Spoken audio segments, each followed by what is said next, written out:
Tiny den preschool and day কেয়ারের রঙিন উঠোনে একদিন সকালের নরম রোদে বাচ্চারা খেলছিল।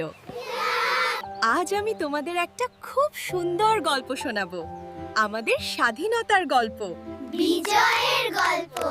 অনেক অনেক দিন আগে আমাদের দেশটা নিজের মতো ছিল না। মানুষকে অনেক কষ্টে অন্যের অধীনে থাকতে হতো। নিজের ভাষা, নিজের গান, নিজের কথা সব শোনাতে বাধা ছিল।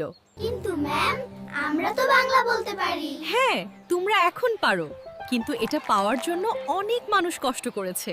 1952 সালে তরুণ ছাত্ররা বলল, আমরা আমাদের ভাষা বাংলাকে ভালোবাসি, আমরা বাংলায় কথা বলবো। তারা ভয় পেল না, তারা সাহস দেখিয়েছিল। তাদের সেই ভালোবাসার জন্যই আজ আমরা বাংলা ভাষায় কথা বলতে পারি। সময় যত এগোলো, মানুষ বুঝলো নিজের দেশ দরকার, নিজের স্বাধীনতা দরকার।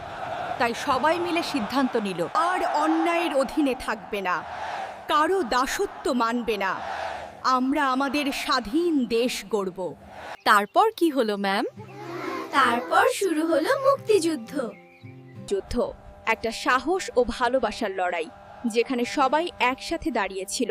অনেক কষ্টের পর এক ভোরে সূর্য উঠল এক নতুন আনন্দ নিয়ে। 16ই ডিসেম্বর আমরা পেলাম আমাদের দেশ, লাল সবুজের বাংলাদেশ। সেদিন বিজয় এলো, স্বাধীনতা এলো। গল্পের সারমর্ম ঐক্য, সাহস, ভালোবাসা ও ন্যায়। এই 4টি গুণ থাকলে যে কোনো জাতি বিজয়ী হয়। বাচ্চারা তালি দিয়ে উঠল। ইয়া! আমরা বাংলাদেশ, আমরা স্বাধীন। শুনো বাচ্চারা, বিজয় দিবস শুধু একটা দিনের নাম নয়, এটা আমাদের শেখায় ভালোবাসলে সবকিছু সম্ভব। সত্য ও ন্যায়ের পাশে দাঁড়াতে হয়। একসাথে থাকলে বড় বড় কাজ করা যায়। সাহস কখনো ছোট বড় দেখে না। তোমরা প্রত্যেকে এই দেশের ভবিষ্যৎ। তোমাদের মনে রাখতে হবে ভালোবাসা, সাহায্য, একতা আর সত্য, এইগুলোই আমাদের সবচেয়ে বড় শক্তি। আমরা সবাই মিলেই আমাদের দেশকে ভালোবাসবো।